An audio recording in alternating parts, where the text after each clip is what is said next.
চুঁচুড়ার ছাতাগলিতে এক অলৌকিক আতঙ্ক। প্রায় ৫ বছর আগে ১৬ নম্বর ওয়ার্ডের বড়ুয়াপাড়ায় এক ষোড়শী কিশোরীর অপমৃত্যু হয়েছিল। এরপর কেটে গেছে অনেকগুলো বছর, কিন্তু সম্প্রতি এলাকায় নতুন করে দানা বেঁধেছে এক চাঞ্চল্যকর গুজব। এলাকার অনেকেই বলাবলি করছে সেই কিশোরীর অতৃপ্ত আত্মা নাকি ভর করেছে এলাকার অন্য কিশোরীদের ওপর। সেটা ওরাও বলুক, আমার বাড়ির লোকও বলুক, আমার মেয়ে বলুক, যাকে ধরছে তারাও বলুক। কি চাইছেন আপনারা? কি চাইছেন? 14 বছরের মেয়ে, সে কি নাটক করতে পারে? আপনি বলুন। দিন দিন সেই মানুষটা অসুস্থ হয়ে যাচ্ছে, হাত পা লেগে যাচ্ছে। এই জিনিস ডাক্তার দেখিয়েছেন? ডাক্তার দেখাচ্ছি, কোনো কিছু হচ্ছে না, রোগ ধরা পড়ছে না, কিছু পড়ছে না। এদিকে চোখের তলায় দিন দিন কালি পড়ে যাচ্ছে, রোগা হয়ে যাচ্ছে, খেতে পারছে না, ভুলভাল বকছে, স্কুলে যাচ্ছে না। অসুস্থ মানুষ কি করে স্কুলে যাবে?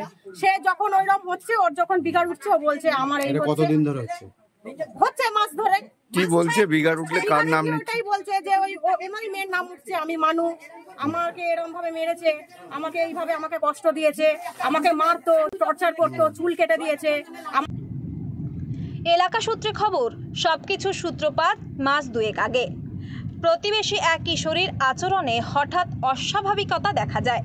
তার পরিবার দাবি করে মেয়েটি নাকি বলতে শুরু করেছে গয়ায় পিণ্ডদান না করলে তার মুক্তি মিলবে না। এরপর আরও এক কিশোরীর মধ্যেও একই ধরনের অস্বাভাবিক লক্ষণ দেখা দিতে শুরু করে। এই ঘটনায় মৃত কিশোরীর পরিবারের সঙ্গে প্রতিবেশীদের বিবাদ শুরু হয়। এমনকি পরিস্থিতি এতটাই ঘোলাটে হয় যে একসময় বচসা হাতাহাতির পর্যায়ে চলে যায়। সেটা আমরা জানি না।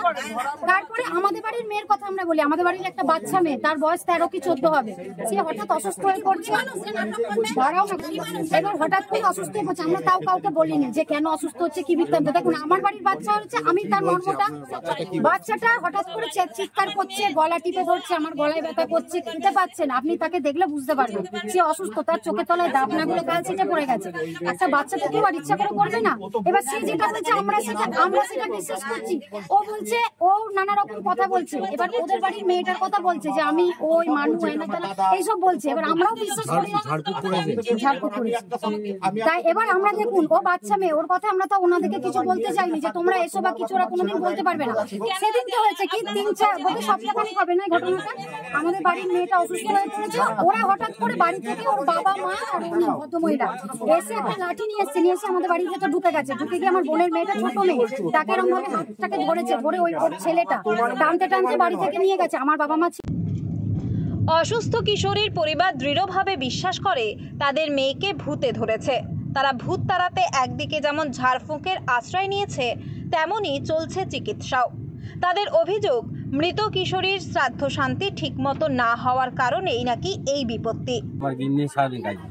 ছেলেটা একটা প্রাইভেট কাজ করে লিচু বাগার ইয়েতে, অফিসে।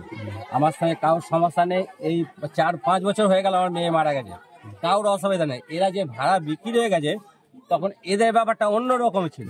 তখন আমার মেয়েও ছিল বেঁচে।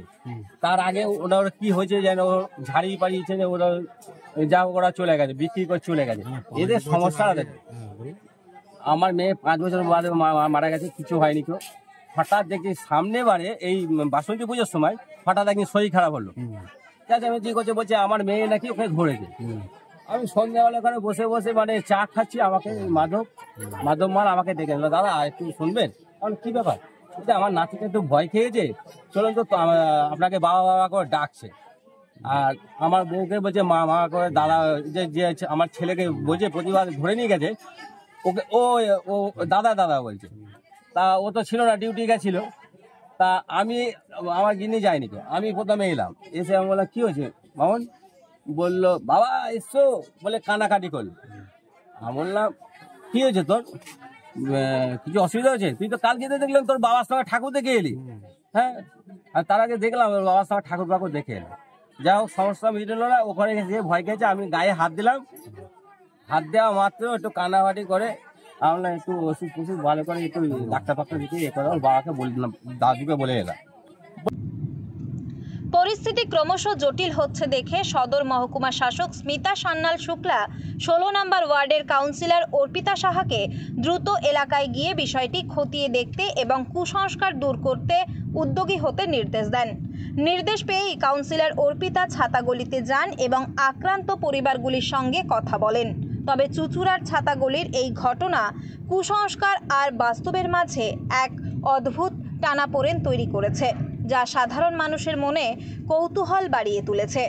সত্যি কি এটি অলৌকিক ঘটনা, নাকি নিছকই মানসিক অসুস্থতা এবং কুসংস্কারের ফল? হুগলি থেকে প্রীতমের রিপোর্ট, নয়া জামানা।